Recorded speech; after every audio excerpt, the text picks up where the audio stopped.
నాని కంటే కూడా ముందంజలో ఉన్నారు. 5,494 ఓట్ల మెజార్టీలో ఉన్నారు. అలాగే మొత్తంగా చూసుకున్నట్లయితే టీడీపీ 6 స్థానాల్లో, కేవలం టీడీపీ కూటమి కాదు, టీడీపీ 6 స్థానాల్లో ఆధిక్యంలో ఉంది. బీజేపీ 2 స్థానాల్లో, ఎంపీ స్థానాల్లో ఆధిక్యం ఉంది. అలాగే వైఎస్ఆర్సీపీ మరొక 2 స్థానాల్లో ఆధిక్యంలో ఉంది. దగ్గుబాటి పురంధేశ్వరి 8,984 రాజమండ్రి ఎంపీ అభ్యర్థి లీడ్ లో ఉన్నారు. అలాగే కేశినేని శివనాథ్ 5,494, గుంటూరు ఎంపీ అభ్యర్థి పెమ్మసాని చంద్రశేఖర్ కూడా లీడింగ్ లో ఉన్నారు 3,970 ఓట్లతో.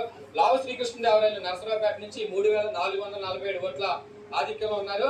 అలాగే పంచలింగాల నాగరాజు 140 ఓట్ల ఆధిక్యంలో ఉన్నారు. వైఎస్ అవినాష్ రెడ్డి 3,115 కడపలో లీడింగ్ లో ఉన్నారు. యాక్చువల్ గా మొదట్లో కడపలో టీడీపీ అభ్యర్థి లీడింగ్ లో ఉన్నప్పటికీ కూడా ప్రస్తుతానికి వైఎస్ఆర్సీపీ ఎంపీ అభ్యర్థి 3,115 ఓట్ల ఆధిక్యంలో ఉన్నారు.